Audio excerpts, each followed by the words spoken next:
Nous vous savons nombreux à suivre le journal de la ville, mesdames et messieurs. Voici le sommaire. C'est ce vendredi 3 mars à 22h30, heure de Kinshasa, que le président français Emmanuel Macron va atterrir à l'aéroport international d'Indjili, où il sera reçu par le Premier ministre Jean-Michel Samanou Condé. Selon le programme officiel, le président français Emmanuel Macron aura un entretien avec son homologue, le président Félix Antoine Tshisekedi Tshilombo, au Palais de la Nation. C'est samedi 4 mars 2023. C'est tout pour le sommaire, mesdames et messieurs. Encore une fois, bienvenue dans ce journal. Le ministre de la Santé publique, Hygiène et Prévention, Dr Jean-Jacques Mbongani, a accordé une audience dans son cabinet de travail à Kinshasa à un groupe de médecins australiens à mission en République démocratique du Congo pour conduire une série de formations en faveur des médecins congolais basés à l'est du pays. Au cours de leurs échanges, le chef de la délégation australienne a précisé qu'il s'agit d'une formation spécifique sur le système SOTA, c'est-à-dire une formation orientée et concentré sur la chirurgie, l'anesthésie et les traumas. Nous voyons beaucoup de catastrophes, spécialement abdominales, puisque la plupart des médecins qui s'occupent de ces problèmes dans la zone rurale n'ont pas été suffisamment entraînés pour le faire. Les médecins ont appris beaucoup, surtout théorique, mais nous voulons améliorer leur connaissance et surtout la connaissance pratique de bien opérer ces malades qui sont à catastrophe ou en urgence. La formation sera pour 2 mois d'abord, pour les médecins qui ont déjà essayé.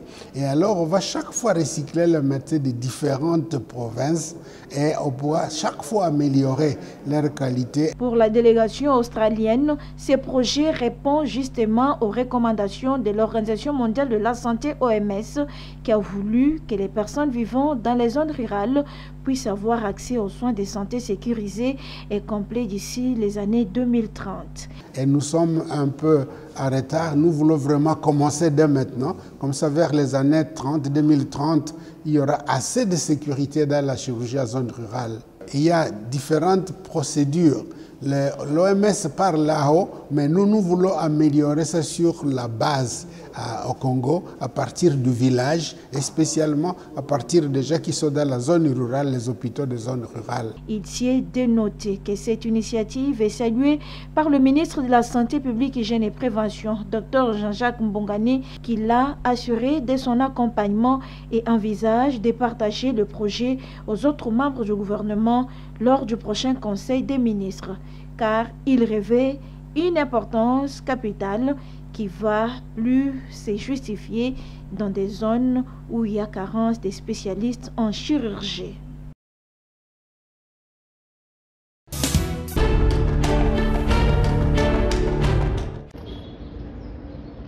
Il faut redresser l'office du ministère public de l'ordre administratif. La détermination est perceptible dans l'approche du procureur général près le Conseil d'État, Iluta Ikombe Yamama Antoine Félicien. Au cours de la réunion avec tous les hauts magistrats, le chef du parquet général près le Conseil d'État a rappelé le serment des hauts magistrats devant le magistrat suprême, Félix Antoine Tshisekedi, qui ne jure que sur l'état de droit, avec à la clé un appareil judiciaire capable de relever les défis de l'impunité.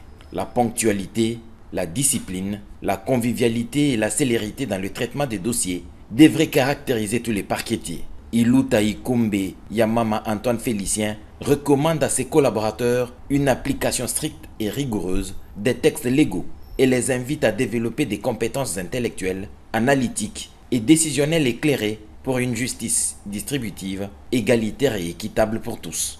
Le procureur général près le Conseil d'État, dans sa vision d'orienter les recettes de l'État vers le trésor public, avait signé un protocole d'accord avec la CADECO pour la maximisation des ressources financières administratives. Il était aussi important au cours de cette réunion avec le haut magistrat de sa juridiction de partager cette vision.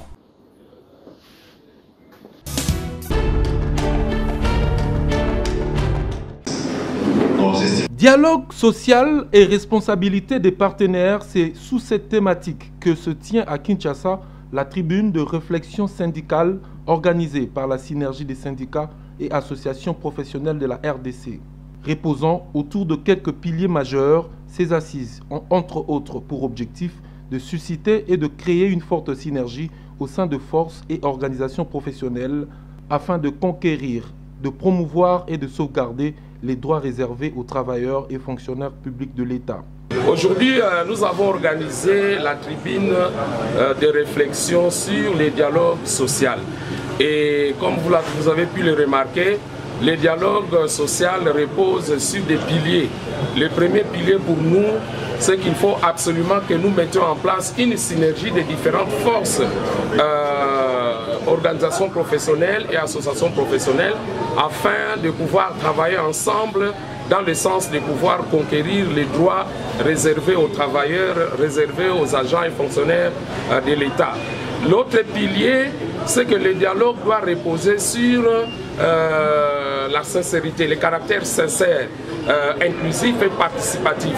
Il est vrai que le dialogue social que nous observons aujourd'hui, c'est un dialogue totalement bancal, totalement biaisé, dans la mesure où le gouvernement se choisit ses propres syndicats des représentants à la place des travailleurs. À en croire Jean Bosco Pouna, secrétaire général et porte-parole de la synergie des syndicats, les participants vont par ailleurs s'inspirer du travail réalisé par l'ODEP afin de pousser le gouvernement congolais à revoir et repenser sa politique salariale en vue d'une répartition équitable des revenus. Le dialogue social doit reposer sur la politique salariale pour éviter les inégalités, pour éviter la discrimination de certains agents et catégories socio-professionnelles.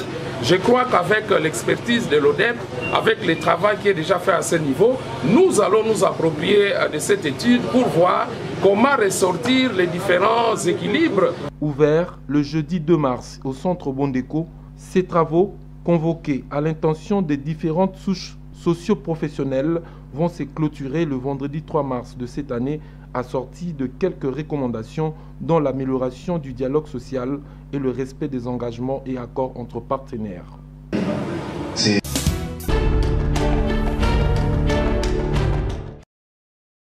Le Premier ministre Jean-Michel Samalou Kondé a présidé ce mercredi 1er mars 2023 la réunion hebdomadaire du Comité des conjonctures économiques CSC qui a passé en revue la situation économique au plan international et national au cours de la semaine du 20 au 24 février. À en croire le ministre d'État en charge du budget qui a fait les comptes rendus de cette réunion à la presse, plusieurs points saillants ont dominé la situation économique de la République démocratique du Congo. Concernant notamment les efforts du gouvernement pour la stabilité du franc congolais sur le marché d'échange, Aimé Boji Sankara a fait part de quelques mesures idoines prises à cet effet. Nous avons examiné la situation économique au cours de la semaine du 20 au 24 février. Et au plan international, nous avons noté la publication de la note d'orientation du programme des Nations Unies pour le développement, PNUD en sigle. Et cette note révèle que malgré les différentes initiatives qui ont été prises pour la transformation du système économique, du système financier international, les écarts existent et persistent entre les pays développés et les pays en voie de développement. Et ces écarts se manifestent par une situation de surendettement de plusieurs pays en voie de développement. Et pour pallier à ce phénomène, le programme des Nations Unies pour le développement propose certaines mesures, parmi lesquelles la restructuration de la dette des pays en voie de développement pour aboutir à la création d'un système, d'une architecture de la dette qui prend en compte ce contexte actuel. Au niveau national, il a été révélé que depuis la libéralisation des marchés des assurances à la République démocratique du Congo, il s'est observé une croissance du chiffre d'affaires allant de 70 millions de dollars américains en 2018 à 268 millions de dollars américains, ce qui représente un taux d'accroissement de 282%, ce qui est intéressant pour notre secteur des assurances. Enfin, pour ce qui est des réserves d'échange, il est fait mention d'une augmentation de 0,13%.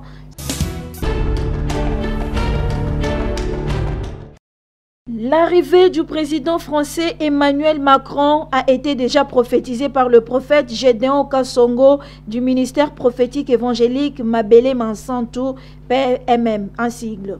Pour lui, la République démocratique du Congo est un royaume céleste. Sa libération viendra des Congolais eux-mêmes.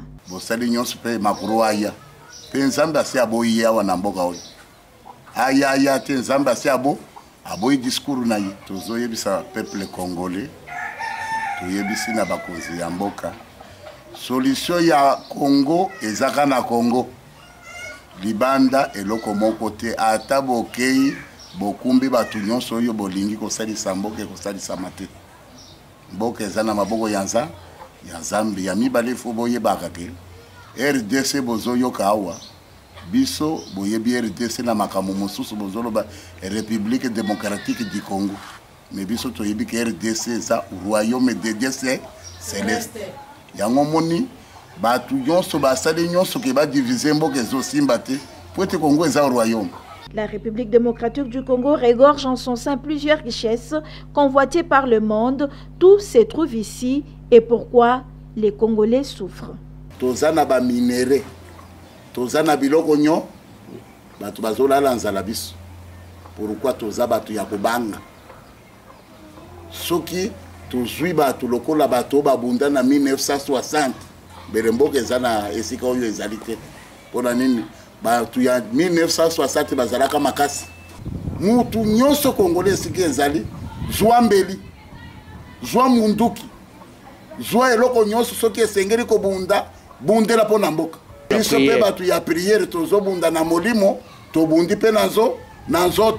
Nous avons des ennemis partout. Nous devons tous nous mobiliser pour libérer notre pays, la RDC, des mains des ennemis, insiste le prophète Gédéon Kassongo.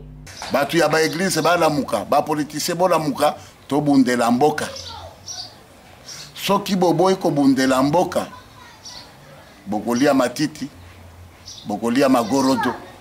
Poete biloko nyonso Nzambe apesi na mabele ya mboka oyo bakotika biso te mutu abundelaka bana na ye oyo aboya kubundela bana na ye bakose retrouver te tant que Nzambe apesi biloko biso tozotala yango boye bakotikaka biso te esengeli kaka tobundela mboka.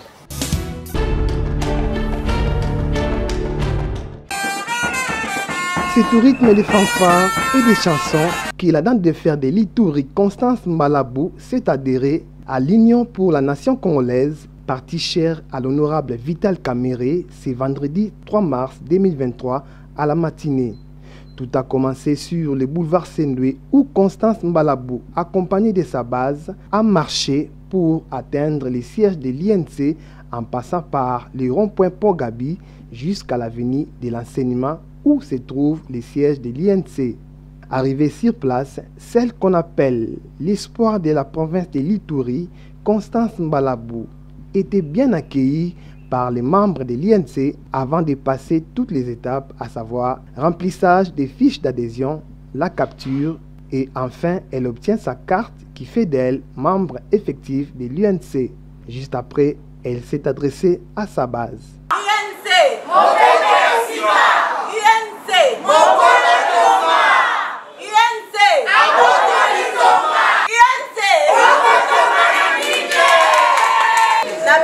Merci Minina Luna, autorité morale ya INC, ngai na bobenga ye patriarche Vital Kamerhe.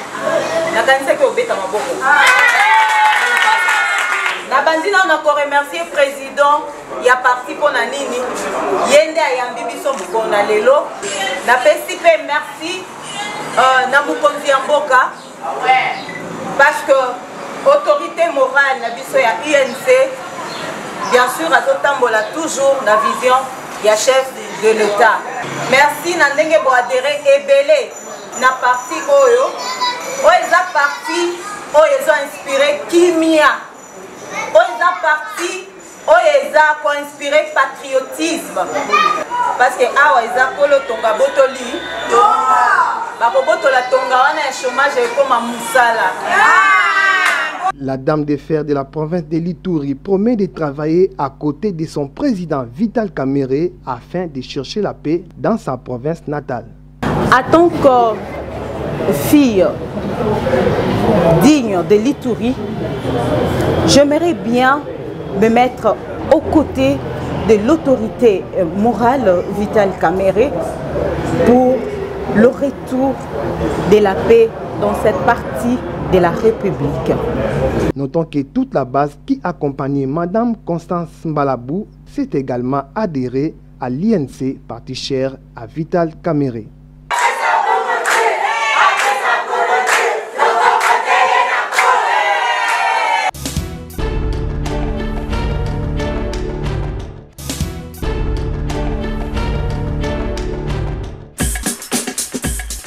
Nous sommes arrivés à la fin de ce journal de la ville. Mesdames et messieurs, merci de l'avoir suivi. Le prochain rendez-vous est fixé pour ce samedi et d'ici là, portez-vous bien.